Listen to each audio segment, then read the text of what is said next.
ஓம் நமச்சிவாய. திருச்சிற்றம்பலம். சிவாய நமக. சிவசிவாய நமக. உன் மீது எனக்கு இருக்கும் அன்பானது எல்லையே இல்லாதது. நீயே என்னை மறந்தாலும் நான் உன்னை மறக்க மாட்டேன். நீயே என்னை விட்டு விலகிச் சென்றாலும் நான் உன்னை விட்டு விலகிச் செல்லவே மாட்டேன். நீ எனக்கு எவ்வளவு முக்கியம் என்று எனக்கு மட்டும்தான் தெரியும். எப்பொழுது விட்டு கொடுக்க வேண்டும், எப்பொழுது பிடிவாதமாக இருக்க வேண்டும் என அறிந்து வாழ்வதும் ஒரு கலைதான். கவலைகளுக்கு பெரிதாக முக்கியத்துவம் கொடுக்கவில்லை என்கின்ற போது அதுவும் பெரிய அளவில் கஷ்டத்தை நமக்கு கொடுப்பதில்லை. அதை நீ புரிந்து கொள். கடந்த காலகட்டத்தில் தவறாக எடுத்த பல முடிவுகளின் விளைவுகள் தான் நிகழ்காலத்தில் நிதானமாக முடிவுகளை எடுக்க நமக்கு நிர்பந்திக்கும். அதை நீ யோசித்து வைத்துக்கொள். மன அமைதி வேண்டுமானால் எவருடைய வார்த்தைக்கும் நீ மறுத்து பேச வேண்டாம். அமைதியாக இருந்தாலே போதும். சிறிது காலமாக உனக்குள் இருந்த மனப்போராட்டத்திற்கு இப்போது விடை கிடைக்கும் நேரம் வந்துவிட்டது. அதற்கான விடையை தேடி நீ எங்கும் போக வேண்டாம். அதுவே விடை தேடி வந்து கொண்டிருக்கிறது. இதை நோக்கி உன்னை வேண்டி என்னிடம் வந்து நின்றாயும் அதனை உனக்கு அள்ளித்தர நான் வாழ்ந்திருக்கிறேன். மன நிறைவுடன் நான் அள்ளி அள்ளி கொடுப்பதை நீ பெற்றுக்கொள். நீ வாழ்ந்த இந்த வாழ்க்கையில் பலவற்றை நீ இழந்து விட்டாய். ஆனால் இன்று இழந்ததை புதுப்பித்துக் கொடுக்க நான் வந்திருக்கின்றேன். தன்னை பற்றி பிற நல்விதமாகத்தான் நினைக்க வேண்டும் என்பதை நீ எப்பொழுதும் விரும்பக்கூடாது. உன்னுடைய இயல்பு மாறாமல் நீ இரு. படைத்தவருக்கு தெரியும் யார் சிறந்தவன் என்று. தனிமையில் அழுகை, காரணம் தெரியாத சோகம், நலமா என கேட்டால் கொட்டிவிட தயாராய் இருக்கும் கண்ணீர், அத்தனையிலிருந்தும் நான் உன்னை கண்டிப்பாக விடுவிப்பேன். நான் உனக்கு துணையாக இருக்கின்றேன். கதறி அழுதது எல்லாம் போதும். கதறி அளவு முடியாமலும் கண்ணீரை அடக்க முடியாமலும் எதையோ நினைத்து சந்தேகத்தில் பயந்து கொண்டே இருக்கின்றாய். வீதியில் நீ கடந்து சென்ற பாதையை நான் நிச்சயம் அறிவேன். உனக்கான கள்ள காலம் நெருங்கிவிட்டது தங்கமே. விரைவில் உன் நலம் நிச்சயமும் கிடைக்கும். இழந்தது எதுவாக இருந்தாலும் அதை பற்றி நீ பயப்படாதே. அதை விட மிக பெரிதாகவே சிறந்ததாகவே பல மடங்கு நன்மையுடன் உனக்கு கிடைக்கும்படி நான் அருள் புரிகிறேன். நிச்சயம் கிடைக்கவும் செய்வேன். எதை பற்றியும் சிந்திக்காதே. நல்லது மட்டுமே நினை. உன் வாழ்வில் பல நல்ல நல்ல அற்புதங்கள் மாற்றங்கள் எல்லாம் நடக்கப் போகின்றது.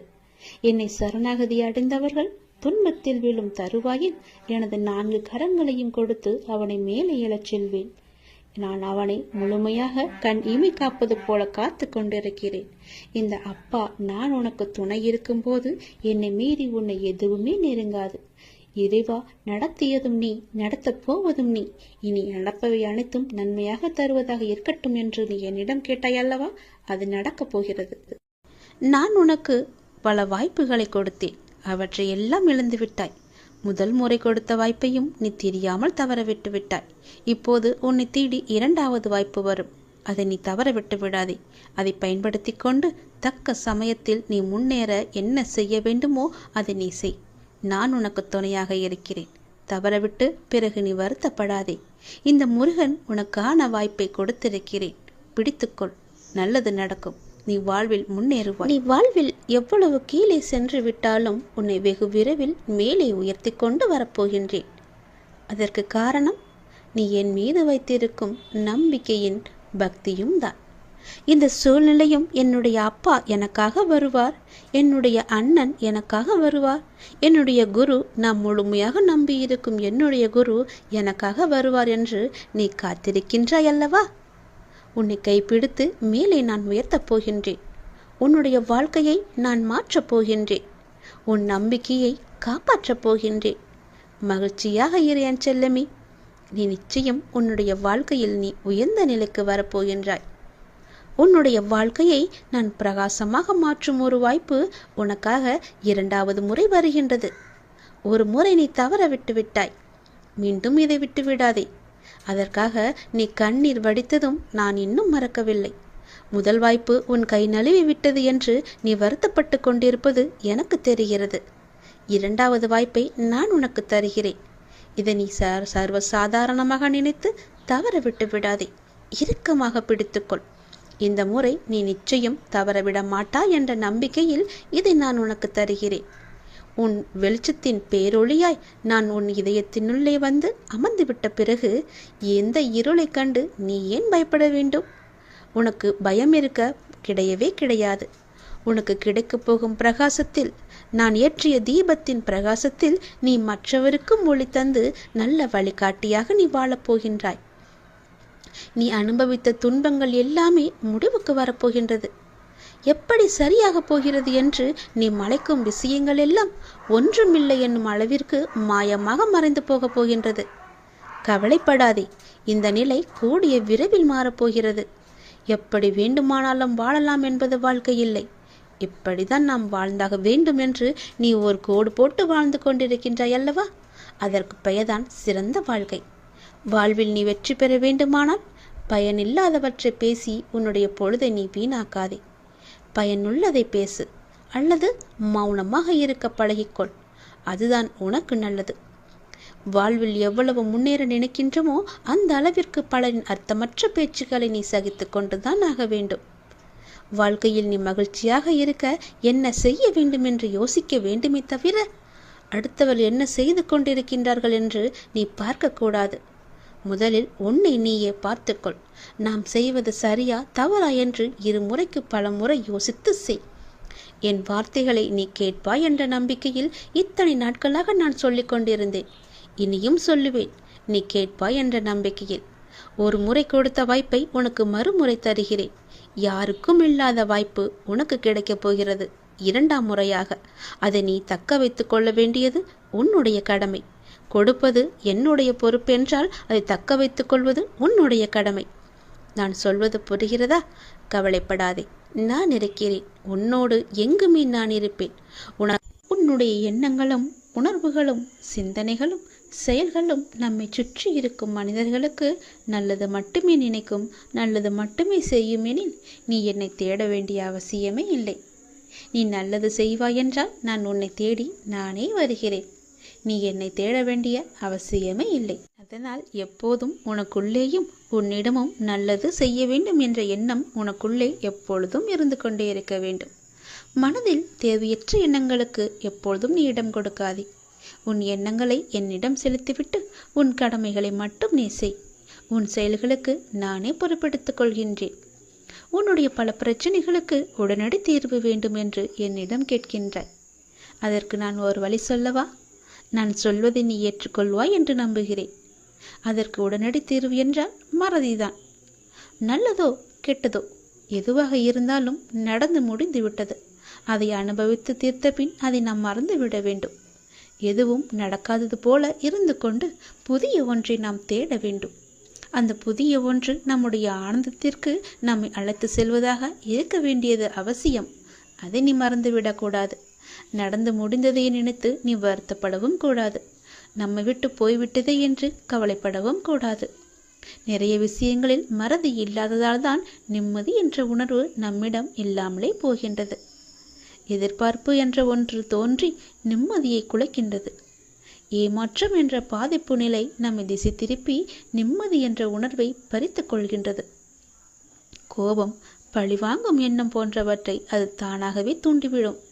இவற்றையெல்லாம் தவிர்க்க வேண்டுமானால் நான் சொல்வது ஒன்றே ஒன்றுதான். நேற்றைய சூழலை இன்றைக்கு நீ மறந்துவிடு. யதார்த்தத்தில் மட்டுமே வாழ பழகு. அந்த நேரத்தில் மனக்கட்டுப்பாட்டை பிரயோகிக்க நீ கற்க வேண்டும். விஷய பாதிப்புகளை நினைத்து கொண்டிருக்காமல் மனதை கட்டுப்பாட்டுக்குள் வைத்துக் கொள்ள வேண்டும். நமக்கு பிடிக்காத ஒன்று நடந்தால் உடனே எதிர்ப்பை வெளிக்காட்டும் நிலையை மாற்றிக்கொள்ள வேண்டும். அமைதியாக இரு. அது நமக்கானது அல்ல, நம்மை பற்றி அவர்கள் பேசவில்லை, நம்மை விட்டு அது போகவில்லை என்ற எண்ணத்தில் நீ வந்துவிடு.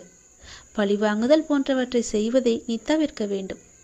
விமர்சனம் செய்வதை விட்டுவிட வேண்டும். இப்படி பல விட வேண்டியவற்றை விட்டால் மட்டுமே உனக்கு வேண்டியது எல்லாம் வரும். வர வேண்டியது என்று காத்திருந்தது எல்லாம் உனக்கு கைக்கு வந்து கிடைக்கும். நமது இந்த செயல்களால் என்ன நன்மை கிடைத்துவிடும் என யோசித்தால் நாம் பிறரை பாதிப்புக்கு ஆளாக்க மாட்டோம், நாமும் பாதிக்கப்பட மாட்டோம். இல்லாவிட்டால் விஷய பாதிப்புகள் நம் மனதை கொந்தளிக்க செய்து ஆனந்தம் என்ற உணர்வை அடியோடு சாய்த்துவிடும். மூன்றாவதாக மனதை வேறு வழிகளில் செலுத்த வேண்டும். நடந்து முடித்ததையே நாம் நினைத்து கொண்டிருந்தால் நிம்மதி நம்மிடம் எப்போதுமே இருக்காது. நமக்கு கிடைக்கவும் கிடைக்காது. அது ஒரு எட்டா கனியாகவே எப்போதும் இருக்கும். மனதில் நமக்கு தெளிவும் பிறக்காது. எனவே நமது மனதை அந்த விஷயத்திலிருந்து மாற்றிக்கொள்ள வேண்டும் என்றால் நம் மனதை நாம் மாற்றிக்கொள்ள வேண்டும். அதை நாம் மறந்தே விட வேண்டும். என்றாவது ஒரு நாள் போனால் போகட்டும் என நினைக்கத்தான் போகின்றோம். அதை இப்போதே நினைத்து பாருங்களேன். அது நடந்து வெகு காலத்திற்கு பிறகு நினைக்காமல் உடனே நினைத்தால் விளைவு நன்றாக இருக்கும் அல்லவா? வாழ்நாளில் அனுபவங்களை நாள்தோறும் அனுபவித்துக் கொண்டே வருகின்றோம். அதை நினைவில் வைத்திருந்தால் நல்லது நடக்குமா? அதை அப்படியே விட்டுவிட வேண்டும். இதற்கு நம் மனதை மாற்றுவதே ஒரு சிறந்த வழி, மகத்தான வழி. நான் சொன்ன வழி உனக்கு நன்மையாக இருக்கும் என்று நம்புகிறேன். அதை நிச்சயம் கேட்டு அதன்படி நடப்பாய் என்று நம்புகிறேன். அதன்படி நடந்தால் நிச்சயம் உன் வாழ்வில் பல நிம்மதிகள் உன்னை வந்து சேரும். சந்தோஷங்களும் தானாகவே வரும். நிம்மதிக்கான வழியை நான் காமித்து விட்டேன். அந்த வழியில் போவதும் போவாமல் இருப்பதும் உன்னுடைய கையில் தான் இருக்கிறது, உன்னுடைய மனதில் தான் இருக்கிறது. எப்படி போக வேண்டுமோ போய்க்கொள். நான் சொல்வதை உன்னிடம் சொல்லிவிட்டேன். பிறகு உன் இஷ்டம்தான். இன்பங்கள் நிறைந்த வாழ்க்கையை உனக்கு தயார் செய்து வைத்திருக்கின்றேன். சந்தோஷம் நிரம்பி வழியும். என்னை தொட்டு அதை நீ பெற்றுக்கொள். உன் மனநிலையை நான் அறிவேன். நீ ஏன் இப்படி உன்னை குழப்பி உன் மனதை இறுக்கிக் கொண்டிருக்கின்றாய்? உன் மனநிலையை ஏன் மற்றவர்களிடம் கேட்டு தெரிந்து கொள்கின்றாய்? மற்றவரிடம் கேட்பதால் உன் குழப்பம் தீரப்போகிறதா? கிடையாதே. உன் கண்களிலிருந்து உன்னை முதலில் நீ பார். மற்றவரிடம் கேட்டால் அவர்கள் கண்ணோட்டத்தில் தான் அதற்கான பதிலை சொல்வார்கள். அது உனக்கு சரியாக இல்லாமல் கூட போகலாம். உனக்கான எல்லாம் உன்னிடத்தில் கேட்டு உன் மனதை நீ முதலில் புரிந்து கொள். அவைகள் எதுவுமே உன்னை எதிர்மறையில் திருப்பாது. ஏனென்றால் உனக்கு நல்லது நடக்கும் ஒரே குணம் அந்த மனம்தான். ஏங்கி நிற்கின்ற உன் மனதை பார்த்தால் என் மனம் துடிக்கின்றது. உனக்கானவையை நீ சுயமாக சிந்தித்துப்பார். அதை பழக்கமாக்கிக்கொள். அதனால் நீ எதற்கும் பயப்படாதே, கலங்காதே, பயப்படாதே, குழப்பமும் அடையாதே. உன்னில் நிச்சயம் வெற்றி என்ற தீபத்தை நான் தான் எப்போதோ ஏற்றி வைத்திருக்கின்றேனே. பிறகு ஏன் இந்த உன் மனக்குழப்பம்? நீ அறிய வேண்டியது என்னவென்றால், உனது செயலில் மனம் அலைந்து திரியாமல் உன்னை சார்ந்தவர்களுக்கும் உனது அருகில் உள்ளவர்களுக்கும் நன்மையளிக்கும் விதமாக எனது மொழிகளை ஏற்று ஒரே நிலைப்பாட்டுடன் செயல்படு. அது அனைவருக்கும் பயனளிப்பதாக இருக்கும். இந்த பிறவியில் மட்டுமல்ல, ஒவ்வொரு பிறவியிலும் என்னில் சார்ந்தடைந்த உங்களை வழிநடத்த என்னுடைய அனுபூதிகள் தோன்றிக்கொண்டே இருக்கும். ஏதாவது ஒரு ரூபத்தில் நான் உனக்கு துணை இருந்து கொண்டே இருப்பேன். எப்போது வேண்டுமானாலும் நீ என்னை கூப்பிடலாம். நான் உனக்கு துணையாகவே இருப்பேன். நீ எதை விதைக்கின்றாயோ அதுவே முளைக்கும். எதை நீ மற்றவர்களுக்கு செய்கின்றாயோ அதுவே திரும்ப வரும். அதனால் உன்னுடைய வம்சாவளியெல்லாம் செழித்து வளர நீ இப்போதிலிருந்து நன்மையை செய்ய பழகிக்கொள். உன்னுடைய கர்மாக்களை எல்லாம் இப்பொழுதே குறைத்துக்கொள். உனக்கு நிச்சயம் அது துணையாக இருக்கும். நீ செய்யும் நன்மையே உன்னை காக்கும். அதனால் எது செய்தாலும் நன்மையாக இருக்கும்படி மட்டும் செய். எப்பொழுதோ நடந்ததை பற்றி நினைத்து கொண்டே இருக்காதே.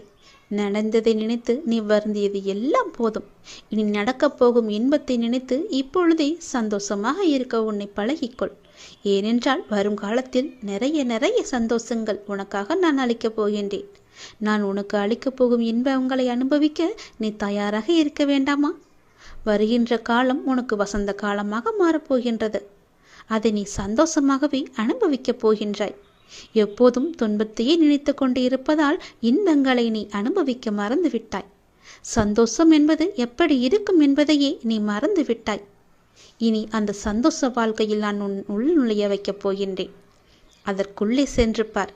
எவ்வளவு மன அமைதி இருக்கும் என்று, எவ்வளவு சந்தோஷம் இருக்கும் என்று உனக்கு தெரியும். அங்கு நீ கேட்டது எல்லாமே உனக்கு கிடைக்கும். நீ தருவது என்னுடைய நன்மைக்கு தான் அப்பா என்று நீ எப்போது என்னிடம் வந்து சேர்ந்தாயோ அப்போதே உனக்கான வசந்த காலத்தை நான் ஆரம்பித்து விட்டேன். அதில் நுழைய போகும் நேரமும் வந்துவிட்டது தங்கமே. இனி உன் வாழ்க்கை சந்தோஷமாக மாறப்போகிறது. நீ கேட்டபடியே உன்னுடைய வாழ்க்கையை நான் உனக்கு அளிக்கப் போகின்றேன். இந்த நொடி முதல் நீ தயாராக இருக்க வேண்டும். ஏனென்றால் இன்பத்தை நீ அனுபவிக்க இப்போதே உன்னை தயாராக வைத்துக்கொள்ள நான் ஆசைப்படுகின்றேன். சந்தோஷம் நிரம்பி வழிய போகின்றது. என்னை தொட்டு என் ஆசையை பெற்று அந்த சந்தோஷத்தை நீ பெற்றுக்கொள்ள தயாராக இரேன் தங்கமே. நாமே தடுத்தாலும் நம்மை அது தடுத்து ஆளும். நாமே விலகி நின்றாலும் நம்மை அது விளக்காமல் நம்மை சுற்றி காத்து கொண்டிருக்கும். நாமே ஒதுங்கி போய் நின்றாலும் நம்மை ஒதுக்காமல் அது பின்தொடர்ந்து வந்து கொண்டிருக்கும். நாமே பரிகசித்தாலும் நம்மை மதித்து கூடாது இருக்கும். நாமே அவமதித்தாலும் நம் மீது அன்பை மட்டுமே பொழியும். நாமே வெறுத்து போனாலும் நம் மீது உரிமையை அது நிலைநாட்டிக் கொண்டே இருக்கும். நாமே மறந்தாலும் நம்மை கரை சேர்க்கும் பொறுப்பை அதுவே எடுத்துக்கொள்ளும். நாமே அவன் நம்பிக்கை கொண்டாலும் நம் மீது அது அவநம்பிக்கை கொள்ளாது. நாமே வீணடித்தாலும் நம்மை விடாமல் நல்ல பலனை தரும். நாம தப்பித்தாலும் நம்மை தொடர்ந்து அது வந்து கொண்டே இருக்கும். உலகமே நம்மை தள்ளினாலும் உள்ளிருந்து அது நம்மை தாக்கும். விதியை சதி செய்தாலும் மதி கொடுத்து அது நம்மை வாழ வைக்கும். குரு அருளே குருடான நம்மை குறைவில்லாமல் நம்மை வாழ வைக்கும். குரு அருளுக்கு நீ ஒன்றும் ஒரு முயற்சியும் செய்ய வேண்டாம். அது தானாய் உன்னை தேடி வரும். அது சத்தியமாய் உன்னை உடம் வந்து இருக்கும். நிச்சயம் அது உன்னை காக்கும். நாம் விரும்பும் கடவுள் நாம் விரும்பும் மானசீகமான குரு மீது நலவு கடந்த நம்பிக்கை வைத்திருந்தால் அவருடைய அருள் ஆசி எப்போதுமே நம்மை எதிலிருந்தும் நிச்சயம் காப்பாற்றும். நம்மை எதிலுமே ஜெயிக்க வைக்கும். ஒரே ஒன்று மட்டும்தான், அவன் மீது நம்பிக்கை வைத்திருப்பது மட்டுமே குரு அருளுக்கு செய்யும் நம் மரியாதை. அந்த மரியாதையிலிருந்து நாம் தப்பிவிடக்கூடாது. அதன் மகிமையை உணர்ந்து அதன் செயலை உணர்ந்து அவரிடமே நாம் அடைக்கலம் அடைந்து விட வேண்டும். அப்படி நாம் அடைக்கலம் அடைந்து விட்டாவிட்டால் நான் உன்னோடு இருப்பதை நீயே உணர்ந்து கொள்வாய் என்ற கூக்குரலும் நமக்கு கேட்கும். நான் உன்னோடு இருப்பதால் புயல்கள் வந்தாலும் எத்தனை பெரிய ஆபத்துகள் வந்தாலும் உன்னை ஒன்றும் செய்யாது. அதை அவரே பார்த்து கொள்வார். இறைவன் அனைவரையும் நல்ல செயல்களால் செய்யதான் இங்கு அனுப்பியிருக்கின்றார். ஆனால் தீயதை செய்து தானும் துன்பப்பட்டு மற்றவர்களையும் துன்பப்படுத்த அல்ல. அதை நீங்கள் அனைவருமே உணர வேண்டும். எல்லாம் உங்கள் எண்ணங்களில் தான் இருக்கின்றது. நீங்கள் நினைப்பதுவே நீயாக ஆகிறீர்கள்.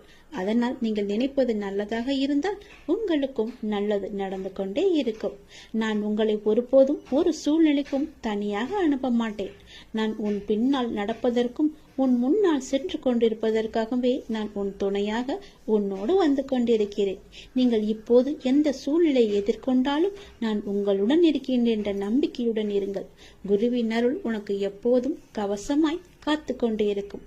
என்னை அருகாமையில் வைத்து பார்த்தாலும் சரி, தூரத்தில் இருந்து பார்த்தாலும் சரி, என்னுடைய அருள் உனக்கு நிச்சயம் பரிபூரணமாக முழுவதுமாகவே கிடைக்கும். நீ அதிலிருந்து எவ்வளவு பெரிய துன்பத்தில் இருந்தும் எளிதாகவே கடந்து வந்து விடலாம்.